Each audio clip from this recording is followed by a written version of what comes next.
Siema, dzisiaj ja prowadzę kanał i koło mnie jest moim gościem Magda z kanału Kawa po turecku. Merhaba.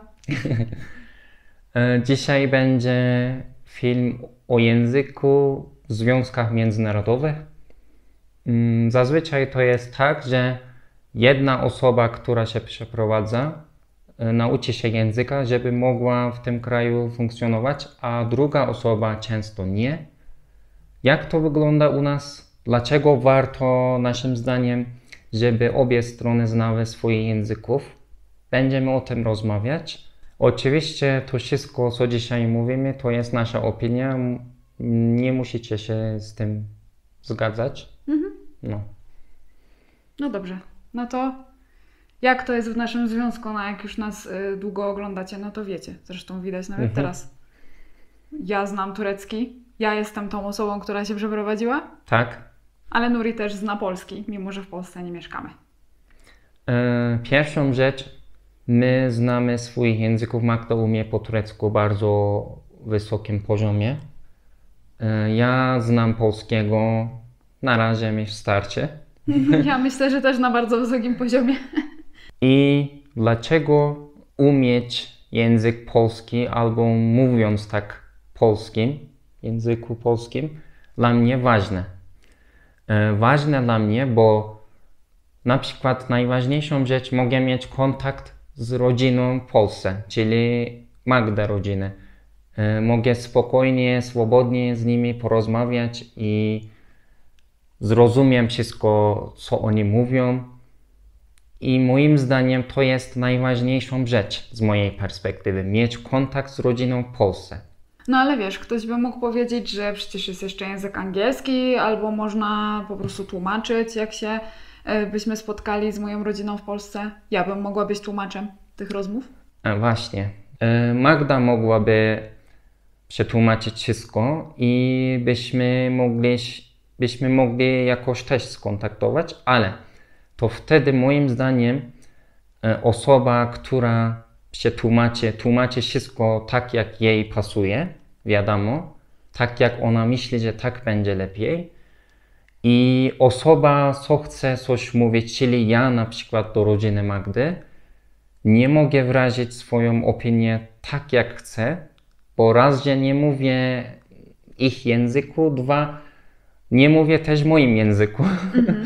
To po angielsku muszę w głowie myśleć po turecku, co ja myślę, potem zmienić na angielski i mówić do Magdy. Magda jeszcze inaczej to będzie przetłumaczyć do nich. Czyli nie można po prostu wyrazić to, co chcesz dokładnie na drugą stronę. Nie można mówić swoją opinię tak, jak się chce. Tak, czyli zamiast takiego naturalnego kontaktu, naturalnej rozmowy, byłaby tylko interpretacja tego tłumacza. Tak. Czyli nie mówiłby tak naprawdę Nuri to, co sobie życzy, ani ta druga osoba, ktoś z mojej rodziny, tylko ja. Tak. I zawsze, wiecie, to jest takie wtedy trochę przełożenie pod siebie. Niektórych rzeczy się nie tłumaczy, niektórych rzeczy się nie da przetłumaczyć. No to nie jest naturalna rozmowa po prostu, no. Tak. I jeszcze na przykład, jeśli chodzi o angielski, nie każdy zna angielski w Polsce ani w Turcji. Młodzi ludzie, dobrze, może trochę tak byśmy mogli porozmawiać, pogadać, ale starsi ludzie, nie wiem, babcia, dziadek albo starsze osoby, no to trochę będzie wszystko sztuczne, no bo nie rozumiem, co oni mówią i nie mogę też mówić to, co ja chcę. Zawsze tłumacząca osoba będzie coś dodawać albo odejmować, albo używać inne słowa niż ja bym chciał mówić. Dokładnie. Tak. A co z takimi rzeczami jak ogólnie poznawanie kultury tego kraju i poznawanie ludzi? O, to też, to jest tak, na ulicę jak chodzę na przykład w Polsce, wszystko rozumiem, nawet jak nie słucham ludzi, po prostu mój mózg już tak się przyzwyczaił, że jakoś słyszę i wiem, o co chodzi. Ludzie chodzą koło mnie albo tam coś mówią, to rozumiem wszystko. I dodatkowo na przykład, jak rozmawiam z kimś z Polski, powiedzmy osoba, która jeszcze umie do tego angielski, ta osoba mówi inaczej w języku angielskim i mówi inaczej swoim. Angielskim to jest tak, próbuje być inną osobą. Trochę inaczej zachowuje i trochę inaczej mówi. Ale w swoim języku jak mówi, to ja od razu czuję i wiem, jakoś rozumiem, jaki charakter ma ta osoba i jak się zachowuje, jaką ma podejście do rzeczy, bo mówi w swoim języku. Wszystko to, co chce, może mówić tak swobodnie. O to chodzi. No, tak jest, jeżeli chodzi o kulturę i poznawanie. Jak umiem teraz polskiego jeszcze bardziej niż kiedyś, to czuję się bliżej do Polski i rozumiem kulturę. To jest tak, jak znasz języki, to jakbyś miał drugą duszę. No. Teraz i to jest tak, na przykład uczenie się innego języka nie znaczy tylko uczenie się jakieś słowa i mówić to, tylko uczysz się też jak myśleć w tym języku. Na przykład jak ja mówię po polsku, myślę jak Polak jakby i zachowuję się jak Polak i mam podejście do różnych rzeczy jak Polak, no. Tak czuję. Czyli łapiesz język razem z kulturą od razu, tego Tak. się nie da rozdzielić ze sobą po Tak, prostu. właśnie. No i też to, co ja zauważyłam podczas naszych wizyt w Polsce, ja mogę odetchnąć. Ja nie muszę cały czas siedzieć i tłumaczyć wszystkiego. Nie boli mnie gardło, nie jestem zmęczona.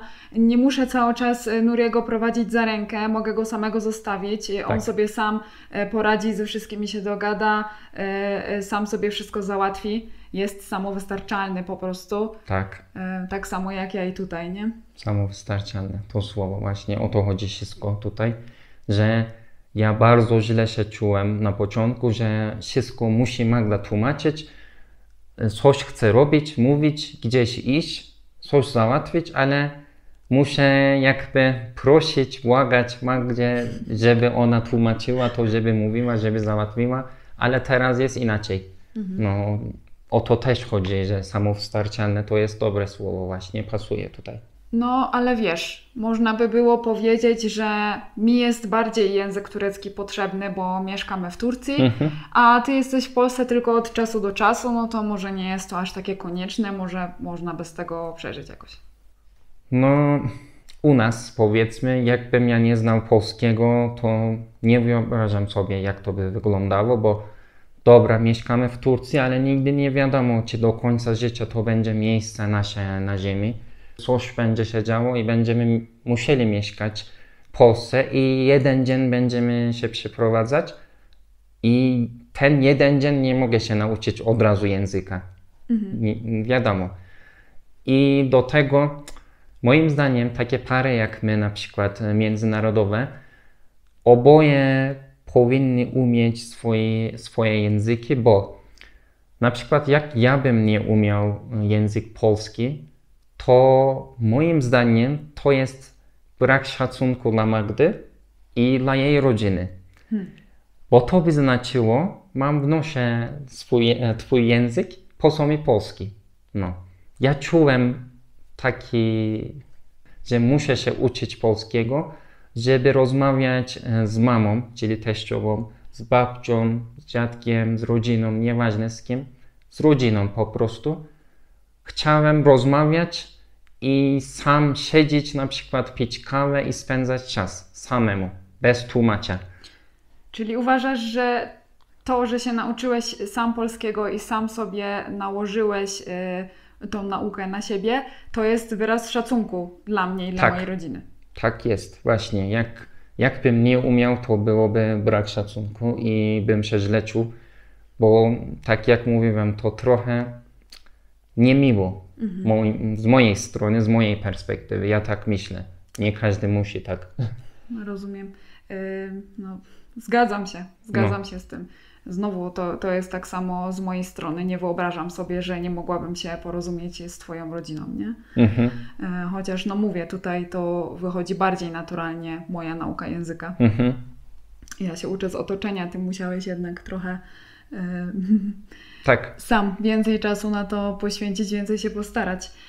Ale co ja jeszcze mogę powiedzieć ode mnie, to na przykład mi się bardzo podoba w tym, że Nuri rozumie mój język to, że ja mogę tutaj mówić w swoim języku w domu na co dzień i że mogę wyrazić siebie i swoje emocje, kiedy się coś wydarzy, nie wiem, jestem czymś zirytowana, jestem czymś zasmucona, mogę to powiedzieć w moim języku i Nuri będzie to rozumiał. To jest dla mnie bardzo ważne, bo takie momenty, gdzie kierują nami emocje, są trudne i ciężko moim zdaniem wtedy takie rzeczy przekładać jeszcze na inny język. Tak jest dużo łatwiej. Czasem też na przykład kłócenie, powiedzmy, nie wszystko zawsze jest kolorowo, różowe okulary. Czasem się zdarzą takie momenty, wiadomo. I wtedy też to mogłoby tak chodzić. Ja nie umiem polskiego, Magda nie umie tureckiego i coś ona mówi do mnie po angielsku. Ja też odpowiadam po angielsku, powiedzmy. No, byłoby coś nieporozumiałe, na przykład źle byśmy coś rozumieli i byłoby kłócenie też. Teraz, jak ja coś mówię po turecku albo ona po polsku, oboje wiemy, o co chodzi, bo znamy języki. Taki plus, moim zdaniem. Nic nie musimy tłumaczyć albo nie musimy w głowie myśleć, jak to mówić, bo wiemy, znamy języki swoje. Dokładnie. No. I co jeszcze też widzę bardzo dobrze, od kiedy właśnie mamy kanał, to jest takie pomocne, że Nuri zna polski, no bo widzicie, może teraz usiąść i po polsku do Was mówić, to raz, a dwa, może czytać komentarze i rozumieć wszystko, co Wy piszecie i może na te komentarze odpowiedzieć. I to tak samo jest z czymkolwiek innym, jeżeli chodzi o takie kulturowe rzeczy. Możemy razem oglądać filmy w obu językach, się nie zastanawiać, czy są napisy, czy nie. Możemy iść do kina w Polsce albo, nie wiem, robić różne rzeczy, nie myśląc o języku. Na przykład, jakbym nie umiał polskiego, jesteśmy w Polsce, chcemy coś robić razem, wielka grupa jest, tylko ja nie umiem polskiego i co? Strasznie bym się nudził, albo te osoby koło mnie, znajome albo Magda, by musieli cały czas mi tłumaczyć wszystko. Albo się dostosować cała grupa do Ciebie. I to jest bardzo zmęczające. I czasami na przykład powiedzmy, że ta grupa coś plotkuje i ja nic nie rozumiem, pytam Magda tłumacz, co mówią. Ona by mówiła nic, tylko plotkują. Ja bym trochę się czuł tak, jak to się mówi, dyskryminowany, no, że ona nie chce mi tłumaczyć już, bo dla niej też to jest zmęczające i dla mnie też to jest tak i irytujące i trochę, no, źle bym się czuł z tym. Wiecie, o co chodzi. No, ona nie chce tłumaczyć coś i ja nie wiem, o co chodzi, wszyscy rozmawiają, ale teraz jak jestem w Polsce teraz, jest duża grupa, wszyscy coś mówią, siedzimy razem, wszystko rozumiem i coś mogę komentować, albo jak nic nie mówię nawet, siedzę i słucham, rozumiem wszystko. I to jest super wygoda. No. Dokładnie, wygoda. To jest bardzo dobre słowo. I przez to też właśnie jesteś na bieżąco też z tym, co się dzieje w Polsce, mimo że w Polsce nie jesteśmy. Tak jest. Wszystko czytam w internecie, oglądam wiadomości, no śledzę po prostu informacje, bo znam, no mogę czytać w internecie wszystko po polsku, co napisane. Właśnie czytanie, słuchanie mam lepszy poziom niż mówienie, wiadomo. Zazwyczaj tak jest. Na przykład jak ktoś coś do mnie mówi teraz po polsku, powiedzmy prawie wszystko, może kilka słów, prawie wszystko rozumiem i to jest super. Albo jak coś czytam, też prawie wszystko rozumiem. Więc to tak jest u mnie. Tak, nie muszę wkładać żadnego wysiłku w to, żeby Nuriemu przedstawiać polską kulturę, czy sytuację w Polsce, czy cokolwiek z Polską związane. On sam może to obserwować i sam na tej podstawie wyciągać swoje wnioski. Jeszcze z językiem tak, co dla mnie jest ważne i to takie uczucie daje naprawdę miło, tak przyjemnie. Z językami wszędzie jesteś w domu. No, takie jest powiedzonko. Naprawdę ja teraz w Polsce jak ląduję, nie czuję się w ogóle jakbym lądował w obcym kraju. Ląduję i wszystko jest ok, no, wszystko gra, bo znam język i czuję się jak w domu. To też jest moim zdaniem dla tej osoby super, bo jakbym nie umiał, no bym miał stres, znowu jestem tu, wszyscy mówią po polsku, nic nie rozumiem, jak to będzie. I tak no, jakbym nie miał rąk i nogi. Rąk i nóg? Rąk i nóg, no.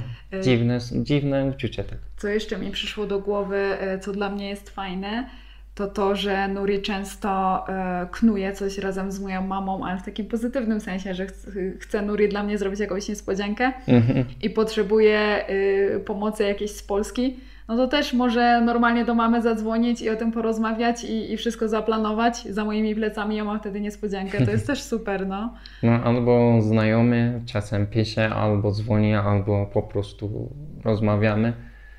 No mogę załatwić różne rzeczy, no. Samowystarczalne. No tak, samowystarczalne. No. A jeszcze takie coś mi teraz przyszło do głowy. No bo wiecie, jak już rozmawiamy o tych związkach międzynarodowych.